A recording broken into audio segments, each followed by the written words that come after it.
বারুদের গন্ধ, বোমার গর্জনে তছনছ মধ্যপ্রাচ্যের ঈদ আনন্দ। অনিশ্চয়তার আতঙ্কে দিন পার করছেন লাখো প্রবাসী বাংলাদেশি। 7 দিনের ঈদ ছুটির শুরু, ট্রেনে বাসে ঘরমুখো মানুষের ভিড়, নৌরুটে পারাপারের সব ধরনের প্রস্তুতি সম্পন্ন। শেষ মুহূর্তে জমজমাট ঈদের কেনাকাটা। ঈদ ঘিরে নিরাপত্তার ঝুঁকি নেই জানালেন আইজিপি। সড়কে যান চলাচল স্বাভাবিক রাখতেই সমন্বিতভাবে কাজ করছেন আইন শৃঙ্খলা বাহিনী। এবং দেশে কারো আধিপত্য বরদাস্ত করা হবে না, হুঁশিয়ারি জামায়াতের আমিরের। দুই দেশের সম্পর্ক আরও দৃঢ় করতে চায় চীন, জানালেন রাষ্ট্রদূত ওয়াং।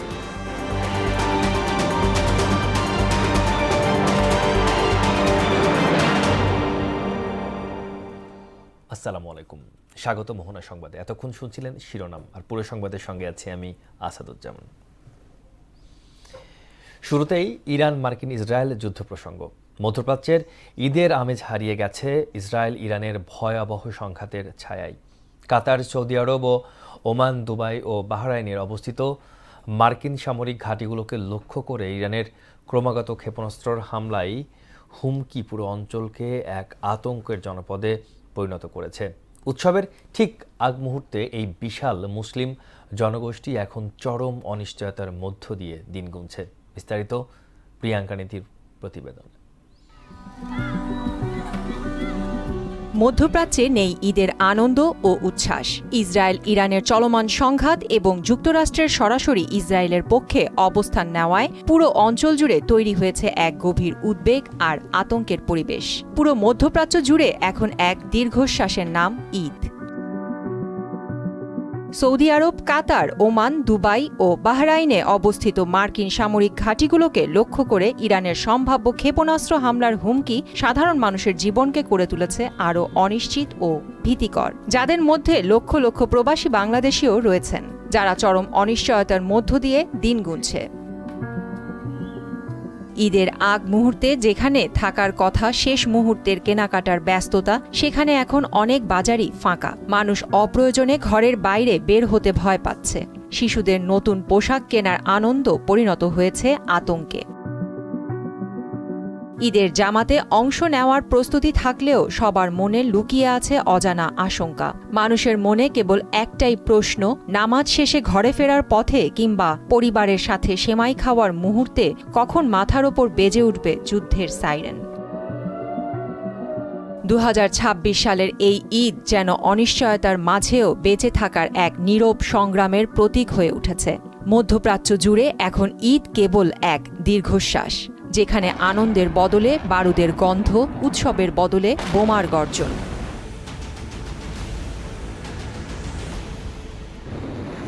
প্রিয়াঙ্কা নীতু, মোহনা সংবাদ। এবার অন্যান্য প্রসঙ্গ। পবিত্র ঈদ উল ফিতর উপলক্ষে 7 দিনের সরকারি ছুটি শুরু হয়। ঘরমুখো মানুষের চাপ বেড়েছে ঢাকা রেলওয়ে স্টেশনে। এদিকে সড়ক পথে বাড়তি যাত্রীর চাপ রয়েছে।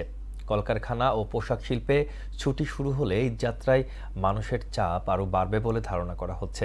এদিকে ঘরমুখো মানুষের নিরাপদ যাত্রা নিশ্চিত করতে পাটুরিয়া, দৌলতদিয়া নৌরুটে সব ধরনের প্রস্তুতি সম্পন্ন করেছে কর্তৃপক্ষ। দর্শক, এ নিয়ে আরও জানাতে গাবতলী বাস টার্মিনাল থেকে যুক্ত হচ্ছেন সহকর্মী মুদাসির আলী।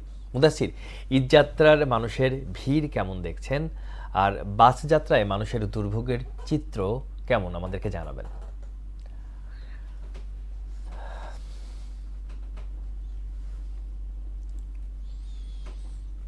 আন্তজেলা বাস টার্মিনালে কিন্তু আজকে এ পর্যন্ত কিন্তু ভিড় কিছুটা কম, তবে যেটি ধারণা করা হচ্ছে যে বিকেলের পর কিন্তু ভিড় বাড়তে পারে, যেহেতু আজকে গার্মেন্টস কর্মীদের শেষ কর্মদিবস ঈদের আগে, তো এর কারণে কিন্তু বিকেলের পর কিন্তু এই ভিড় কিন্তু বাড়বে বলে যেমনটা ধারণা করা হচ্ছে। এদিকে আজকে যারা এখন পর্যন্ত যারা টিকিট কিনতে আসছেন, তারা যেমনটা জানিয়েছেন যে বাসের টিকিটের দাম কিন্তু কিছুটা বেশি। কেউ কেউ বলছেন 100, কেউ কেউ বলছে 200 টাকা, এমনও বলছেন যে 300 টাকাও নাকি বেশি রাখছে এবং তারা জানিয়েছেন। এদিকে টিকিট কাউন্টারে যারা কর্মরত রয়েছেন তারা জানিয়েছেন যে টিকিটের প্রাইস বেশি এবার একটু হওয়ার কারণ হচ্ছে যে বাজারে যেহেতু তেলের সংকট। এর পাশাপাশি কিন্তু যারা এখানে আসছেন তারা জানিয়েছেন যে বাসের সংখ্যাও কম। এই তেলের সংকটের কারণে বাসের সংখ্যা কম বলে এই কথাটাও কিন্তু তারা বলছেন, টিকিটে কর্মরত যারা আছেন তারা এটা বলছেন। এদিকে কিন্তু আমরা আরেকটি বিষয় আপনাকে জানিয়ে রাখতে চাই যে এই গাবতলী আন্তর্জাতিক বাস টার্মিনালে কিন্তু আইন শৃঙ্খলা বাহিনী কিন্তু নিয়োজিত আছেন, যেমনটা আইজিপি পুলিশের আইজিপি এসে যেহেতু এখানে কথা বলেছেন, এর পরপরই কিন্তু আইন শৃঙ্খলা বাহিনী কিন্তু এখানে নিয়োজিত আছেন। কোনো ধরনের বিশৃঙ্খলা বা অনিয়ম ঘটলে কিন্তু তারা আইনানুগ ব্যবস্থা নেবেন বলে এমনটা তারা জানিয়েছেন। তো সবকিছু মিলিয়ে কিন্তু এখন পর্যন্ত বড় ধরনের কোনো বিশৃঙ্খলা নেই, তবে বেলা বাড়ার সঙ্গে সঙ্গে কিন্তু এই পরিস্থিতি পরবর্তীতে বোঝা যাবে। তো আসাদ, এই ছিল গাবতলী আন্তর্জাতিক বাস টার্মিনাল থেকে আমার কাছে পাওয়া তথ্য। মুদাসির, আপনাকে ধন্যবাদ। গাবতলী বাস টার্মিনাল থেকে আমাদের সাথে যুক্ত ছিলেন মুদাসির আলী। ঈদযাত্রার আরও খবর নিয়ে জানতে আমরা সিরাজগঞ্জ থেকে যুক্ত হচ্ছেন আমাদের সহকর্মী আশরাফুল ইসলাম জয়, ও দৌলতদিয়া ঘাট থেকে যুক্ত হচ্ছেন সহকর্মী আবুল হোসেন। প্রথমে চলে যাচ্ছি আমরা সিরাজগঞ্জে জয়ের কাছে। জয়, যমুনা পশ্চিম পাড়ের গাড়ির চাপ কেমন দেখছেন, আর আগামী কয়েকদিন ঈদযাত্রায় নির্বিঘ্ন করতে প্রশাসন কি প্রস্তুতি নিয়েছে?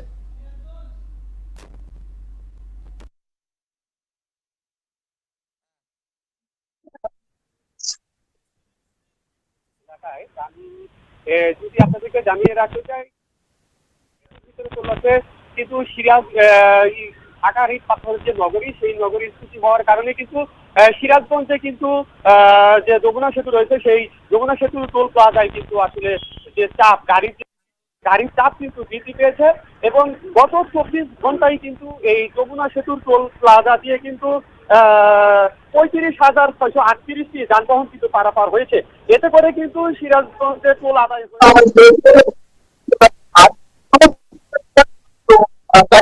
এছাড়াও আমি আপনাদের জানিয়ে রাখতে চাই, এই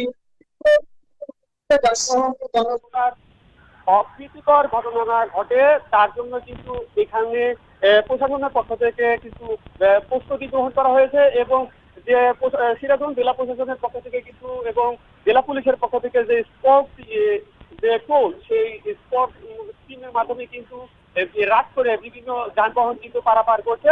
এখনো পর্যন্ত কিন্তু সিরাজগঞ্জের যে মহাসড়ক দিয়ে কোনো অপ্রীতিকর ঘটনা কিন্তু ঘটেনি। এছাড়াও কিন্তু সিরাজগঞ্জ হাইওয়ে থানায় এবং যমুনা সেতু পশ্চিম থানা থেকে যারা পুলিশ সদস্য নিয়োজিত রয়েছেন, তারা কিন্তু এখানে তারা কিন্তু মহাসড়কে কিন্তু নিয়মিত টহল দিচ্ছেন এবং যে কোনো ধরনের যেন নাশকতা যেন না হয়, চিন্তায় এই ধরনের যেন অপ্রীতিকর ঘটনা না ঘটে, তার জন্য কিন্তু রাত্রে কিন্তু সিরাজগঞ্জ জেলা পুলিশের পক্ষ থেকে এছাড়াও আপনারা দেখতে পাচ্ছেন যে সিরাজগঞ্জে কিন্তু এখন যে যমুনা ঈদের যে দিন যতই ঘনিয়ে আসছে, তত এখান দিয়ে কিন্তু যানবাহনের যে চাপ, যানবাহনের চাপ বৃদ্ধি পেয়েছে। এই ছিল আমার কাছে সিরাজগঞ্জের যে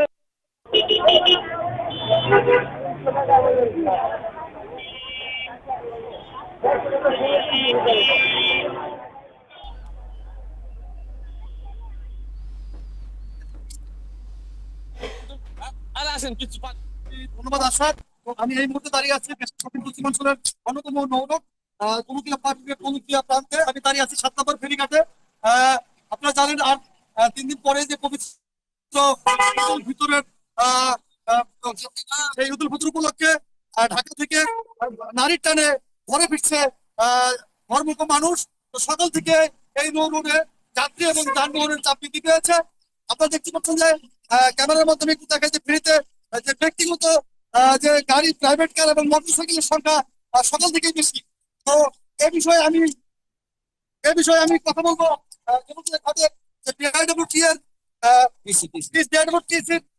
ঘাট সহ ব্যবস্থাপক নূর আহমেদ ভূঁইয়া, তার সাথে আমি কথা বলবো যে সকাল থেকে আপনাদের ঘাটের সেই সংখ্যা কি অবস্থা, আপনাদের যাত্রীর খারাপ করে এই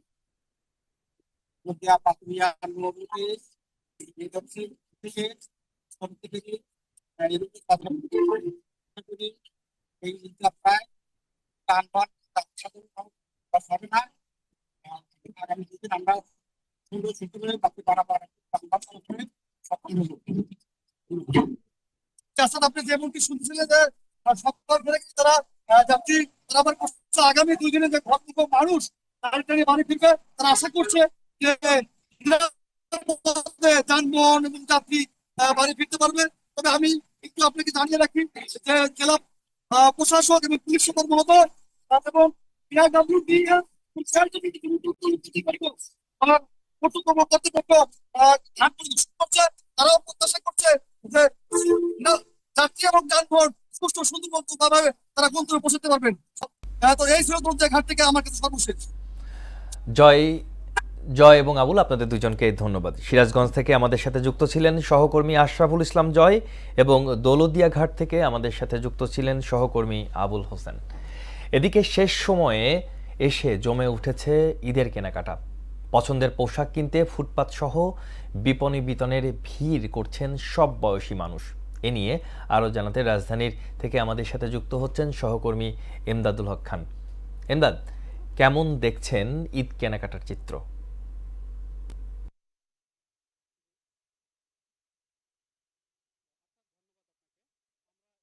আছি মিরপুর 10 এলাকায় হোপ মার্কেটে।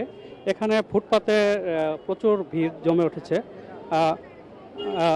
এখানে দেখা যায় যে ফুটপাতে অনেক প্রায় 3 কিলোমিটার এলাকা জুড়ে হোপ মার্কেটটি।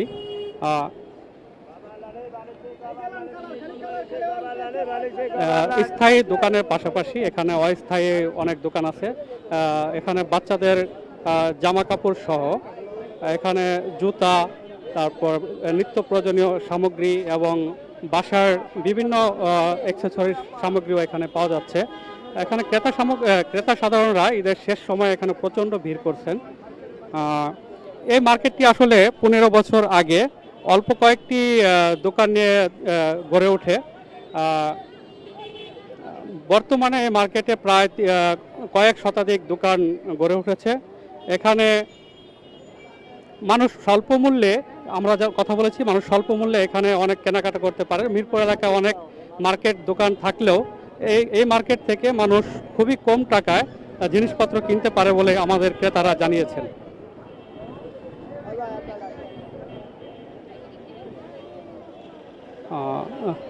আমরা একটু কথা বলি এখানকার আজকে আমাদের একজন ব্যবসায়ীর সঙ্গে। এখানে হ্যাঁ, আচ্ছা ভাই, আপনার এই মার্কেটে বেচা কেনা কেমন চলছে? জি আলহামদুলিল্লাহ, বেশ ভালোই হচ্ছে বেচা কিনা। তবে এখন একটু যে বেচা কিনা মনে করতেছি যে ঈদ উপলক্ষে বেচা কিনা হওয়ার কথা, ওইরকম বেচা কিনা এখন নাই। এই জন্য আমরা হতাশ ব্যবসায়ীরা। প্রতি বছরের চাইতে কি এবারে একটু ড্যাম বেচা কিনা অনেক ভালো না, ড্যামই হচ্ছে বেচা কিনা, ওইরকম বেচা কিনা হচ্ছে না। আমরা তো দেখছি মার্কেটে মার্কেটে অনেক লোক কিন্তু কিনে না কেউ, আসে চলে যায়। অন্যান্য মার্কেটের তুলনায় আপনাদের দাম কেমন চলছে? না আলহামদুলিল্লাহ, দাম যথেষ্ট ভালো মালও দিচ্ছে এবং যথেষ্ট দাম নিয়ন্ত্রণের ভিতরে আছে। দাম বেশিও না, দাম কমও না, মানে আগের মতোই দাম হচ্ছে। দাম বেশি না, দাম বেশি। আমরা তো ব্যবসায়ী, আমরা কি দাম বেশি বা কম বলবো? এগুলা আমাদের দাম ঠিক আছে, আমাদের মার্কেট অনুযায়ী। আমরা একজন ক্রেতার সাথে কথা বলি। আচ্ছা, আপনার তো মার্কেটে অনেক মার্কেট আছে বিভিন্ন জায়গায়, এখানে আসছেন কেন? এই মার্কেট এখানে একটু কম দামে পাওয়া যায়, তার জন্য আসছে। কম দামে ওয়াকার মার্কেট, এই জন্য। আপনার প্রয়োজনীয় সবকিছু পাচ্ছেন? হ্যাঁ, সব কিছু পাওয়া যায় এখানে। আমরা হিজাব কিনলাম, তারপরে এই গেঞ্জি কিনলাম। প্রতি বছর কি আপনারা? হ্যাঁ, প্রতি বছর এখানে আসি। আপনার তো আপনারা, আমরা কথা বলেছিলাম একজন ব্যবসায়ী এবং ক্রেতার সঙ্গে। তারাও বললেন যে প্রতি বছর তারা এখান থেকে, আমাদের ক্রেতা জানালেন যে অল্প টাকায় তারা এই কেনাকাটাগুলো করে থাকেন এবং এখানে থেকে তারা কেনাকাটা করেন এবং খুবই অল্প টাকায় তারা কেনাকাটা করতে পারেন। ধন্যবাদ এমদাদ, আপনাকে ধন্যবাদ। রাজধানী থেকে ঈদ কেনাকাটার খবর জানাচ্ছিলেন সহকর্মী এমদাদুল হক খান। বাংলাদেশের অভ্যন্তরীণ চীন কখনো বাংলাদেশের অভ্যন্তরীণ বিষয়ে হস্তক্ষেপ করেনি। দেশটির অবিরত বন্ধুর পরিচয় দিয়ে যাচ্ছে বলে মন্তব্য করেছেন বাংলাদেশ জামায়াত ইসলামীর আমির ডক্টর শফিকুর রহমান। মঙ্গলবার রাজধানীর মিরপুরে চীন দূতাবাসের সহযোগিতায় দুস্থ মানুষের মাঝে ত্রাণ বিতরণ অনুষ্ঠানে তিনি এসব কথা বলেন। এ সময় তিনি আরও বলেন, আমরা স্বাধীন দেশের নাগরিক, আমাদের নিজস্ব পররাষ্ট্র নীতি আছে, আমরা কারো আধিপত্য বরদাস্ত করব না। অনুষ্ঠানে বাংলাদেশে নিযুক্ত চীনের রাষ্ট্রদূত ইয়াও ওয়েন বলেন, তিস্তা প্রকল্প ও বিশেষায়িত হাসপাতাল নির্মাণ করে বাংলাদেশের সঙ্গে অর্ধশত বছরের সম্পর্ক আরও উচ্চতায় নিয়ে যেতে চায় চীন।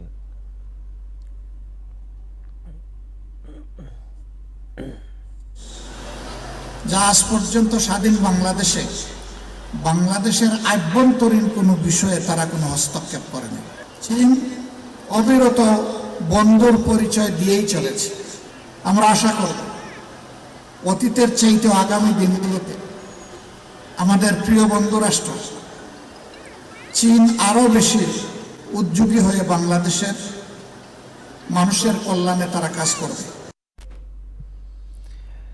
ঈদ ঘিরে বড় ধরনের নিরাপত্তা ঝুঁকি নেই বলে জানিয়েছেন আইজিপি আলী হোসেন ফকির। সড়কে যানবাহনের চাপ সামাল দিতে পুলিশ সহ অন্যান্য আইনশৃঙ্খলা বাহিনী একত্রে সমন্বয়ে কাজ করছে বলে জানান তিনি। ঈদকে সামনে রেখে ঘরমুখো মানুষের যাতায়াত পর্যবেক্ষণে মঙ্গলবার সকালে গাবতলীর বাস টার্মিনাল পরিদর্শনে যান পুলিশ প্রধান। পরে এক ব্রিফিংয়ে এসব কথা বলেন তিনি। এ সময় আইজিপি আরও বলেন, বড় ধরনের ঝুঁকি না থাকলেও সজাগ রয়েছে পুলিশ বাহিনী। কোনো ধরনের অবৈধ কাজ না হয় সেদিকেও খেয়াল রাখবে পুলিশ সহ আইনশৃঙ্খলা বাহিনী। আমরা এবছর অত্যন্ত গুরুত্ব দিয়ে আমাদের ঈদ যাত্রায় যাতে যাত্রীদের কোনো ধরনের হয়রানি, টিকিটের মূল্য বেশি নেওয়া, রোডে কোনো ব্লকেট না হয়, যানজট না হয়, সেটা এনশিওর করার জন্য সকল মহাসড়কে আমাদের সরকারের পক্ষ থেকেও কোঅর্ডিনেশন মিটিং করা হয়েছে। বিশেষ করে স্বরাষ্ট্র মন্ত্রণালয়, যোগাযোগ মন্ত্রণালয়ের মন্ত্রী এবং স্বরাষ্ট্র মন্ত্রণালয়ের মন্ত্রী মহোদয়ের নেতৃত্বে আমাদের কোঅর্ডিনেশন মিটিং হয়েছে। খোদ গণমাধ্যমও এখন অপরাধীদের নিশানার বাইরে নয়। মোহনা টেলিভিশনের গাড়ি চুরি করেই থেমে থাকেননি চক্রটি, রীতিমতো ফোন দিয়ে দাবি করছে টাকা। শুধু তাই নয়, গেল কয়েক মাসে মিরপুরের প্রাইভেট কারে এসে তালা ভেঙে চুরির ঘটনাও কম নয়। চুরি থেকেই রেহাই পায়নি 21 টেলিভিশনের চিফ ক্রাইম রিপোর্টার দীপু শিকদারও। এ যেন মিরপুরের নতুন এক আতঙ্ক। সব আলামত থাকলেও অদৃশ্যের কারণে চিহ্নিত হচ্ছেন না চোরচক্র। মনিরুল ইসলামের বিশেষ অনুসন্ধানী প্রতিবেদনে থাকছে চাঞ্চল্যকর তথ্য। রাজধানীর মিরপুর 11 নম্বর মোহনা টেলিভিশনের প্রধান কার্যালয়ের সামনে থেকে সুপরিকল্পিতভাবে চুরি করা হয় প্রতিষ্ঠানের একটি নোয়া মাইক্রোবাস। ঘটনার পর মামলা হলেও পুলিশি তৎপরতা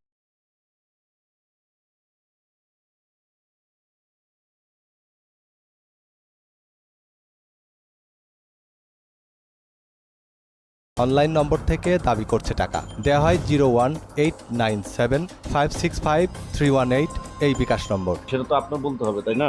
সেটা আপনাকে অলরেডি বলা হয়েছে না? তথ্য প্রযুক্তির সাহায্য নিয়ে দেখা যায় নম্বরটি অনেকের ফোনেই চোর নামে সেভ করা।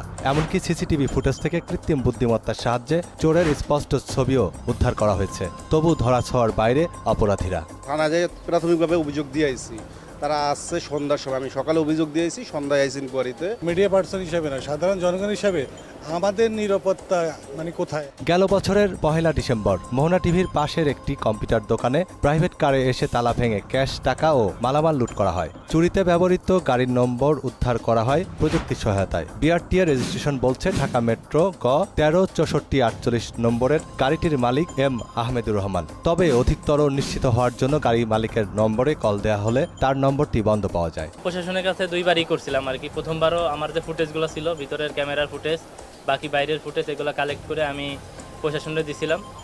তা ওনারা তেমন কোনো সাড়া দিতে পারে নাই। প্রতিষ্ঠানের পাশাপাশি বাদ যাচ্ছেন না গণমাধ্যম কর্মীরাও। 11 ফেব্রুয়ারি রাতে মিরপুরের পাইকপাড়া থেকে 21 টেলিভিশনের চিফ ক্রাইম রিপোর্টার দীপু শিকদারের বাড়িতেও ঘটেছে দুর্ধর্ষ চুরির ঘটনা। এ ঘটনায় মামলা হলেও গ্রেপ্তার হয়নি কেউ। আমার কাছে সব মিলিয়ে মনে হচ্ছে এই মামলাটি তারা কোনোভাবে গুরুত্ব দিয়ে দেখছে না। একই সঙ্গে বলে রাখতে চাই যে এই যে আহমেদনগর পাইকপাড়া এবং আশপাশের এলাকায় ব্যাপক আকারে কিন্তু চুরির ঘটনা ঘটছে। প্রাইভেট কারে এসে গেল 6 মাসে চুরির নতুন এসব প্রবণতা মিরপুরের বাসিন্দাদের জন্য নতুন আতঙ্ক। নিচেতে আর 5 তলাতে গ্যাসের চুলো নিয়ে গেছে, এই তারপরে তো গেটে তালা মারা থাই। আমাদের সম্পত্তি নিরাপত্তার তো তাহলে গণমাধ্যমে চুরি হলে তো আমাদের কোনো নিরাপত্তা নাই। স্থানীয়দের অভিযোগ, এই এলাকায় বহিরাগতদের আড্ডা নিয়ন্ত্রণহীন। একটি গণমাধ্যম যেখানে নিরাপদ নয়, সেখানে সাধারণ মানুষের জানমালের নিরাপত্তা কতটুকু, সেই প্রশ্নই ঘুরপাক খাচ্ছে সবার মুখে মুখে। চুরির ঘটনা এখানে যেন খুব স্বাভাবিক ব্যাপার। ট্রাক টাইপ যেগুলো বলে, এগুলো মানুষের বিচরণ বেশি, তো এখানে নিরাপত্তার ঝুঁকি সবার জন্যই, শুধু গাড়ি বা এর জন্য না। উশৃঙ্খল কিছু মানুষদের দ্বারা আক্রান্ত হতে হয়, অনেক সময় গালমন্দ শুনতে হয় ব্যবসা করতে গিয়ে। নিয়মিত যদি টহল দেয় তাহলে যারা চুরি করার চিন্তা ভাবনা করে তারা একটু ভয় পাবে। তবে এসব ঘটনাকে বিশেষ গুরুত্ব দিয়ে কাজ করছে বলে জানান ডিএমপি মিডিয়ার উপপুলিশ কমিশনার তালিবুর রহমান। তিনি বলেন, এই মামলার তদন্তের দায়িত্বভার ডিবিতে হস্তান্তর করা হয়েছে।